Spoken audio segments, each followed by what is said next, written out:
Well, my name is CHenry. I'm the Aviation Museum manager. But before that, I'd worked on medical helicopters in Pittsburgh, Pennsylvania. That's where I'm from. But before that, I worked for U.S. Airways, and I was working Pittsburgh ramp control the morning of 9/11.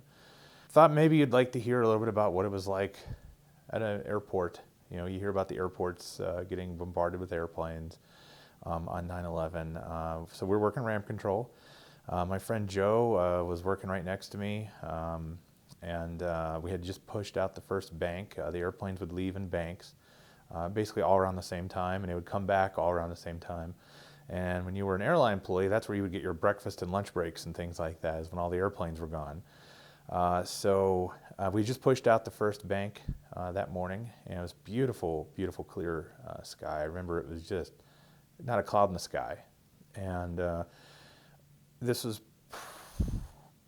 geez, I can't remember exactly what time. It was probably around 7:30-ish or something like that, that we had pushed out that bank. So getting on beyond that, we had an old printer that would print when there was a ground stop. It was an old printer like you would get in an old department store. It'd make a lot of noise when it would print.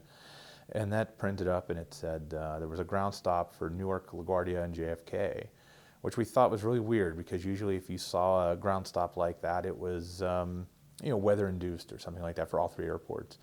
And we're looking at weather, and it was just beautiful. So we called our tower chief, and tower chief said, they said that a small, like a Piper Cub or something, had hit World Trade Center. And we had a TV mounted up in the corner of the tower, and we had it off that morning for whatever reason, but we turned it on, and of course the coverage was of the impact, and right away I feel everybody in that tower knew that wasn't a Piper Cub when we were looking at how big the damage was. And through the rest of the day and the events that happened, it just got harder and harder. In that ramp control tower, we had ramp control, we had dispatch, we had fuel services, and we had another airline dispatch. So you had a couple different things going on. That tower was always loud. There was always a lot of background crosstalk and just people talking about, can I bring this airplane up this taxiway? Other people calling fuel loads or asking for an update on how much fuel the airplane needed. And I just remember, when the second airplane hit, it was silent, just like this room. You could hear a pin drop. That changed everything, the second aircraft. But shortly after that, and I couldn't tell you a timestamp or anything like that, I just remember them saying they're going to ground every airplane, and we are going to bring every airplane to here in our area. I mean, they were going to the closest airports. And I just remember it was obviously September, but we were running out of room on the gates. We had I think it was our A and B gates were pretty busy. C gates were occasionally busy. And then D was kind of empty, usually. Pittsburgh Airport kind of looked like a big X. And then there was the E gates across the way that had commuters. And I remember we had every gate full. And then what they started doing was they'd bring in an airplane, they'd offload it, they'd hook up to it, and they'd tow it to either one of the hangars, like Hangar 5. They took them to the de-ice pads, and they just parked them at the de-ice pads. Some of the airplanes, like the 737s, they actually put some of them in the grass, which was, I don't know who's ever seen if you're going to an international airport and seen an airliner parked in the dirt, not very often. So it was pretty wild. Once they had told us all the airplanes were down, and by the way, we had, I remember they had told us that there was a hijacked one heading at us, and that was United 93. We didn't know anything about it other than it was heading our direction. Obviously, we didn't feel Pittsburgh was a target, but we know now that it was probably somewhere in D.C. But we do. I remember them saying there's one coming our way, and it was a pretty scary day. So what did my 9/12 look like? That's a day I always say 9/11 was day of days. And for us, and for me, I almost feel a little silly talking about it, because just last week I was hosting firefighters from the FDNY. But 9/12, you woke up and you almost didn't know what to do with yourself. You felt like you needed to do something. And Pittsburgh was about 4 hours away from New York. Same for DC. Somerset, where United 93 went down, was actually pretty close to us, but there wasn't anything to do there. But we got called back to work, and they said, well, here's the problem. We have all these airplanes. We got them on the ground, but nobody's gone through them. So at the time, I didn't quite realize what we were looking for. They just said, come to work. We reported to work, and they said, we're going to patrol the airplanes. We want you guys to poke your heads into the wheel wells and cargo bays and just look for anything that looks like it shouldn't be there.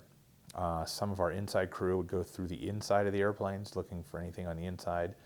And at the time, I guess I thought kind of foolishly that, we were looking for just like maybe something that would leak or something like that, and then it realized we were probably looking for like bombs and stuff like that. I mean, it was what we were really looking for. It's signs of sabotage or anything like that. I always like to tell people I was making $6.77 an hour at that point. So, and then I just remember the next few days, there were no airplanes. We still had to report to work. None of the APUs, so if you go to an airport, you'll hear, even if the jets aren't running, you'll hear kind of like a jet engine sound. That's the auxiliary power unit running to power the airplane's electrical systems. Well, those were all turned off. And you're standing on a very busy international airport, and you can hear birds chirping. And I never even knew birds would come out there. I mean, it was really surreal. My house, where I lived in a little town called Ambridge, just outside of Pittsburgh, was on one of the approach paths to one of the runways. And it was so strange for those next few days to not see a single plane in the sky. Just nothing. There was just this weird silence up there for the next few days. So we tried to help out wherever we could. Basically we were securing the airport. I remember driving by the Air Guard base, and they'd actually barricaded the Air Guard base with sandbags, like you would see during a war movie or something. I'd never seen anything like that. It was a pretty scary time. And I think that for us on September 12th was, what do we do? What is next? And how do we go forward? And how can we ever go forward? Will aviation ever look the same? And in some ways it hasn't. In some ways, luckily, we have rebounded. But, one of the things that I loved dearly working in the Pittsburgh airport was around the holidays, you'd go to the gates and watch planes come in, especially around Christmas time. And before 9/11, if you were meeting your family, you can just walk. You had to go through security, but you could still just walk right to the gate. And I remember I used to really love watching families come together at Christmas time. And, nobody's not happy when they're picking up their loved one that maybe they don't see all the time. It was really a special time to see people coming together. And, that's kind of gone. You can't do that anymore. I mean, it doesn't look the same at an airport on the inside. So it's kind of something that I reflect on once in a while, that how much I enjoyed watching that, and then how that kind of got taken from us. But, there's the days that followed, though, were tough, and it was folks like the FDNY and the NYPD that I feel thankfully were in place to help reunite us. I remember my dad trying to buy an American flag, and he was on a waiting list to buy an American flag. You couldn't buy an American flag; they were sold out.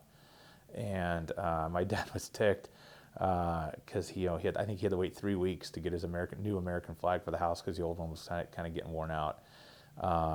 The other countries that would stand with us, and you would see video broadcasts of their fire departments, in England and places like that, sort of standing in solidarity with us.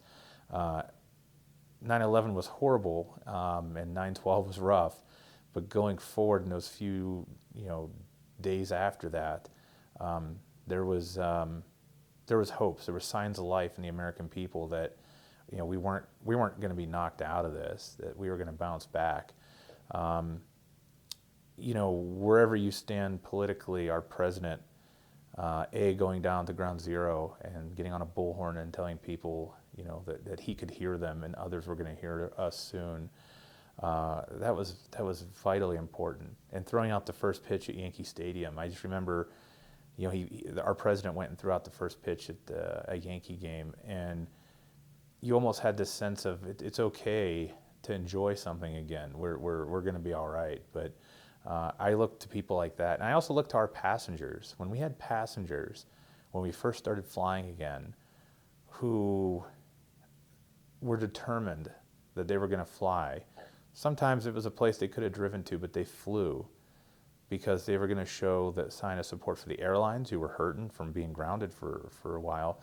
But also they were showing that they were going to come back too, that they weren't going to be changed. They weren't going to let the bad guys win, that they were going to come back and go back to living life. And I remember that was a big part of it. We have to go back and live our lives, and that's how we win. So those are the kinds of heroes, the passengers that came out to fly with us again. It's not the heroes you're going to see in maybe a book or a novel, but I think those people are heroic because it's a brave step after experiencing what we all just went through, to go back and get on an airliner and say, let's go. That was a brave step. So short and sweet, that's kind of my 9/12. I hope somewhere somebody finds maybe some use for that, but I just thought it was important to document the airline side of some things, and people really stepped up in big ways. I remember, like I said, you almost feel foolish when you're standing in a room full of heroes just a couple days ago talking about what you guys did. But I remember, my shift started at 7 a.m. I don't remember what time I went home on 9/12. But it was after, when I went to work on 9/11, I didn't come home till 9/12. My 9/12 was after midnight, but then you think about the firefighters who worked days upon days with no breaks. Somebody once said, war is ugly, but it also shows sometimes the best in us, and 9/11 did too. 9/11 was awful, but in it you found these amazing leaders that were stepping forward and asking what they can do. And those are just some of the good things, at least a good thing that came out of 9/11 with those people. So try to remember that as well as the bad.